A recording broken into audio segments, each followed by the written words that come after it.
Hi guys, hope you all are doing well. Today here we are with our another cool video. And today's video is about a great personality. We could say he's an American entrepreneur, animator, writer, voice actor and film producer. Moreover, we can describe him as the king of imagination. And that's none other than the co-founder of the Walt Disney companies, Mr. Walter Elias Disney.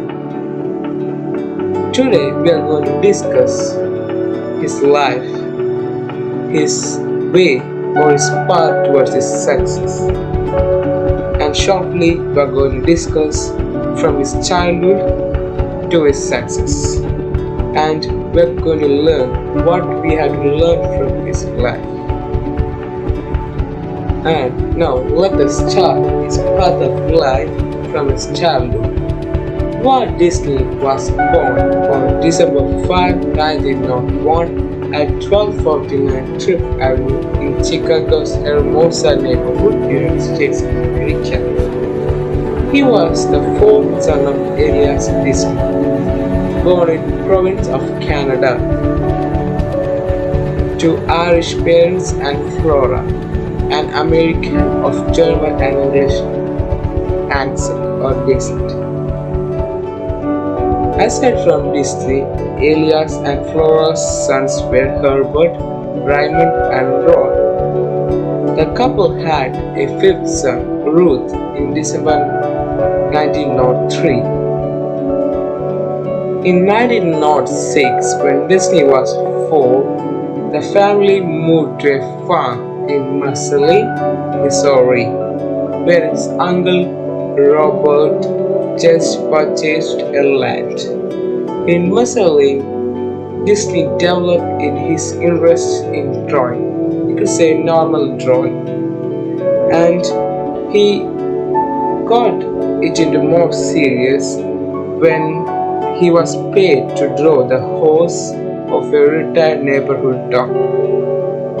And we could say this was the first step taken by Disney to his success. Disney developed his interest in drawing day by day. His father, Elias, was a subscriber to the Appeal to Reason newspaper, and often Disney practiced drawing by copying the front page cartoons of Brian Walker. Brian Walker was a great artist of that time, and we could say art doesn't have time, it lives forever. Disney also began to develop an ability to work with watercolors and crayons. He lived near Atkinson, Topeka and Santa Fe railway line and became enamored with trades. And he and his younger sister Ruth started school at the same time at the Park School in Missouri in late 1909. When we look into Disney's childhood, Disney was born to a very poor family. But even though the boy had that feeling that he was not to be here forever, one day he will be somewhere else. In 1911, the Disneys moved to Kansas City, Missouri. There, Disney attended the Benton Grammar School, where he met a fellow student, Walter Elias, who came from a family of theater fans and introduced Disney to the world of vaudeville and motion pictures. And here we could say comes a very important turning point to Disney's life. Before long, he was spending more time in Pittifer's house than at home because of his attachment to it.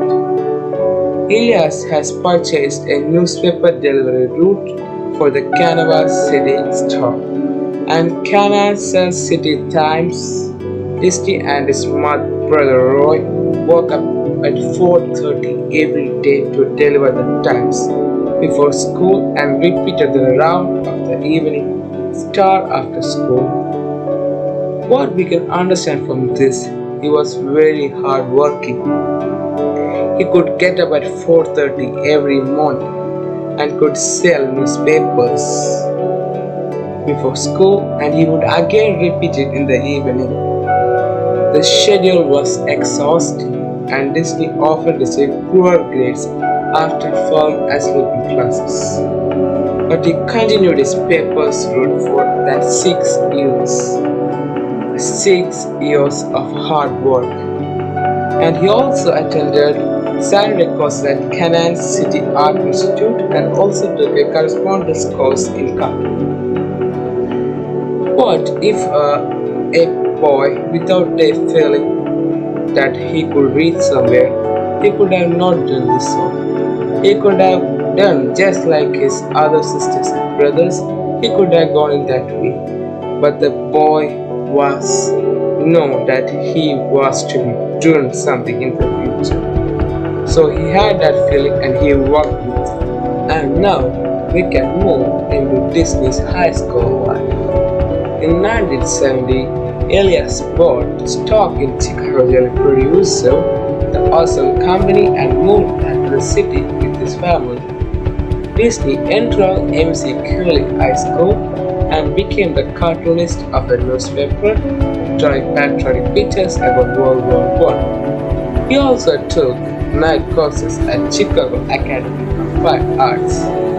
In the mid-1980s, Disney attempted to join the United States Army to fight against the Germans, but he was rejected for being too young. After forgetting the date of birth on his birth certificate, he joined the Red Cross in September 1918 as an ambulance driver. He was shipped to France but arrived in November after the armistice. This all shows that Walt Disney was not only the king of imagination, he had also a great love towards his nation. He had a good heart with moral values, which made him a universal man. He drew cartoons on the side of his ambulance for decoration and had some work he's published in Army newspaper Stars and Stripes. This shows that how he manages his life. With his ongoing job, he also does his work and he continues his fashion along with it and getting self-satisfaction. Disney returned to Kansas City in October 1919, where he worked as an apprentice artist at the Basement Rubin Commercial Art Studio, and this comes a major step to his success. Then he drew commercial illustrations for advertising, theater programs, and catalog. He also befriended a fellow artist who will Red Cross. But as Disney started his career, he was not quite good, but he never loses hope. He tried till he succeeded, and that made him a different man. And now we come up to the youth life of Mr. Walt Disney. In January 1920, as Basement Rubin's revenue declined on Christmas, Disney and Lennox were laid off. They started their own business, the short-lived Lux Disney commercial artist. Failing to attract many customers, Disney and Lux agreed that Disney should leave temporarily to earn money at the Kansas City Film Ad Company run by A.V. Cobb. Following McWilliams, who was not able to run the business alone, also joined. The company produced commercials using the cartoon animation technique. Disney became interested in animation. This is the first important element of his life where Disney came interested in animation techniques. Disney came interested in animation, although he preferred drawn cartoons such as Smart Jeff and Coco the Clown. With assistance of a borrowed book on animation and camera, he began experimenting at home. Now look into this incident. What we need is a confidence. A confidence from our deep heart or brain that we will do it. If that confidence comes up, if we don't know anything soon, we will come to know something. We could just start reading a book like he did and grow from it. A book it's not just papers, a bundle of papers, something more. What we should do is believe the fact and accept it. He came to the conclusion that cell animation was promising than the cutout method. Here is a method introduced by him. Unable to persuade Carver to try cell animation company, Disney opened a new business with a co-worker from the Philip and Co. Fred Harman. Their main client was the local Newman Theatre, and the short cartoons they produced were saw at Newman's laugh programs. Disney studied portraits as famous as a model, and first 6 laughograms were modernized fairy tales. Now we going into a big thing. We can't just directly jump into it. We could start from something a bit small, and we could get more into it by getting more experience. That will make great differences. In May 1921, the success of laughograms led to establishment of Laughogram Studio, and this studio had also a great impact on Disney's life, for which he hired more animators, including Fred Harman's brother Huck Rudolph Ising and Lutz. The Laughograms cartoons did not provide enough income to the company's song. So Disney started production of Alice Wonderland. Based on Alice's adventures in Wonderland, which combined live action with animation, he cast Virginia Davis with the title role. The result, a 12.5-minute one-reel film, was completed too late to save Laughogram Studio, which went to bankruptcy in 1983. And now, when he's completely broken, he didn't let the hope. He only find more and more ways to come over it. And that's a special quality we can see in him. And after that, with a great hope, Disney moved to Hollywood in July 1923. Although New York was the center of cartoon industry, he just acted in Los Angeles. It had an emotional feeling behind it because his father Roy was convalescing from tuberculosis there, and he hoped to become a live-action film director.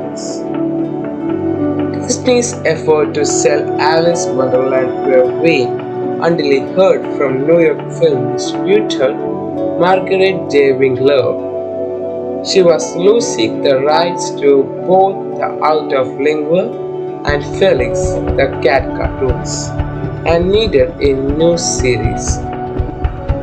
And that thing really made for Mr. Disney, and he went for it. In October, they signed a contract for 6 Alice comedies, with an action for 2 further series of 6 episodes each. Disney and his brother Roy formed the Disney Brothers Studio, and this studio, which was later named as the Walter Disney Company, to produce the films. They proceeded Davis and her family to relocate to Hollywood to continue production. With Davis on contract at $100 a month. In July 1924, Disney also hired Lutz, persuading him to relocate to Hollywood from Kansas City. And when we look from here, it was all a long period. But better, we could not discuss all the things around here. We are just summarizing his brief life.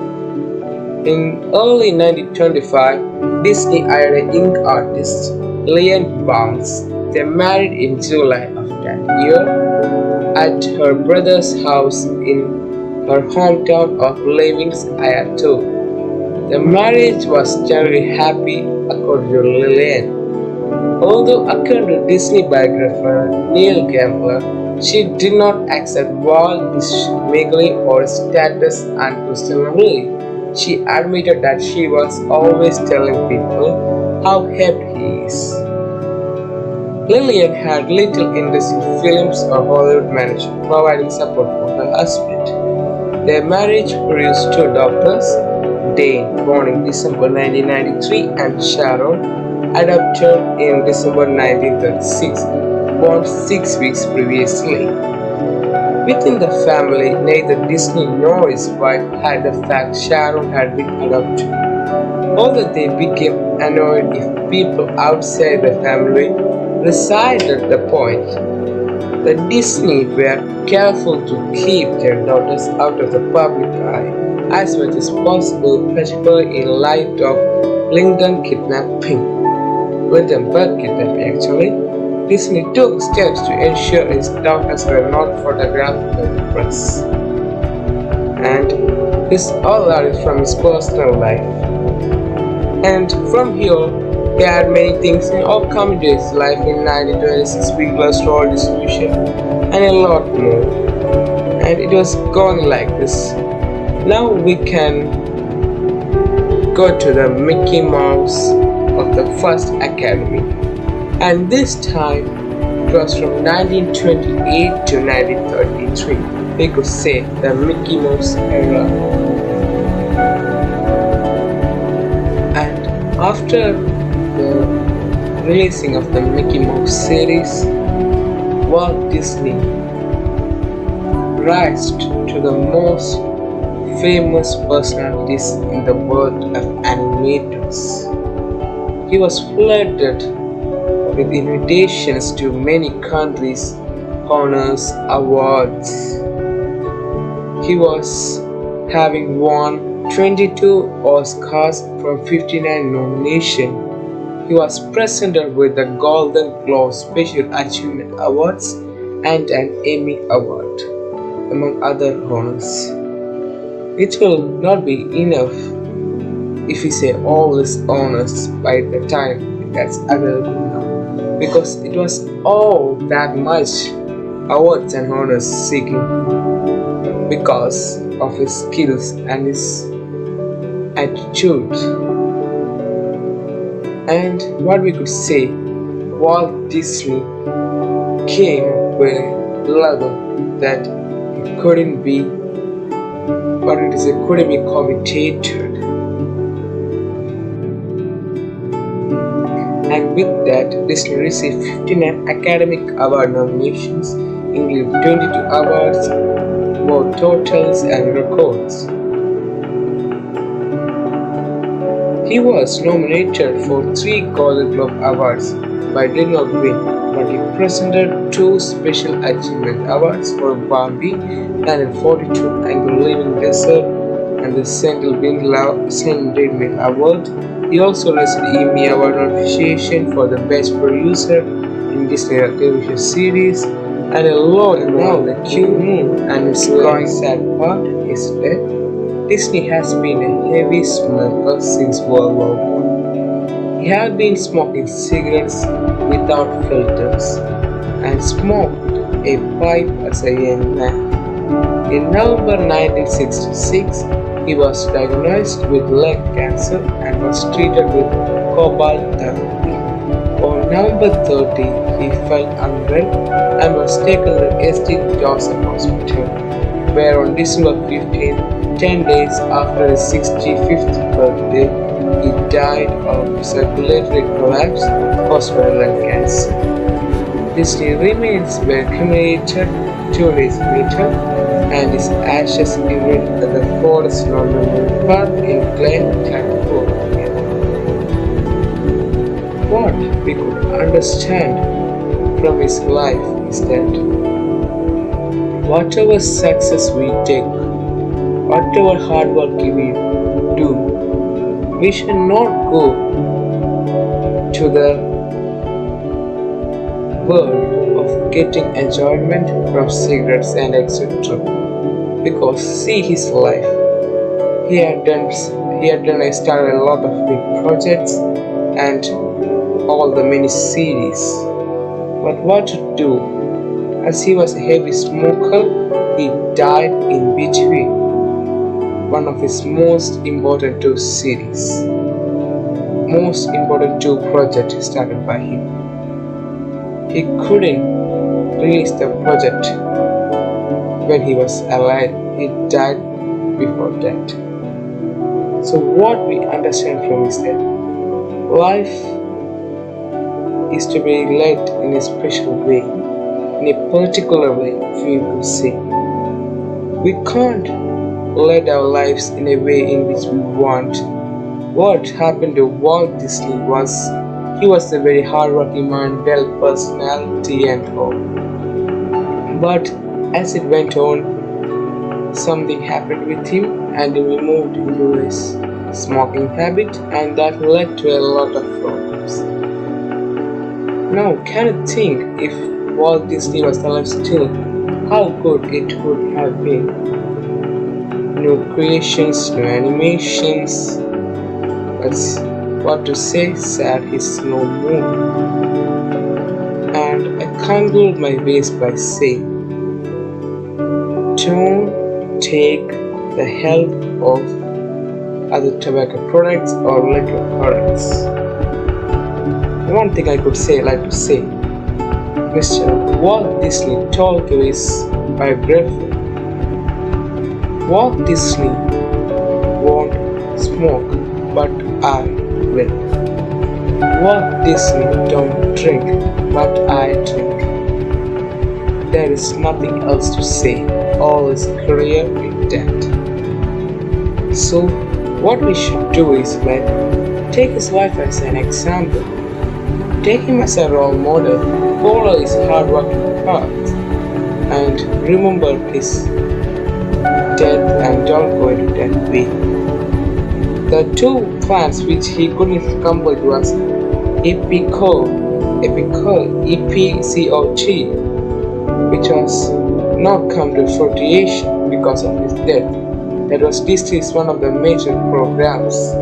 It is EPCOT. I could call it the code. Thank you.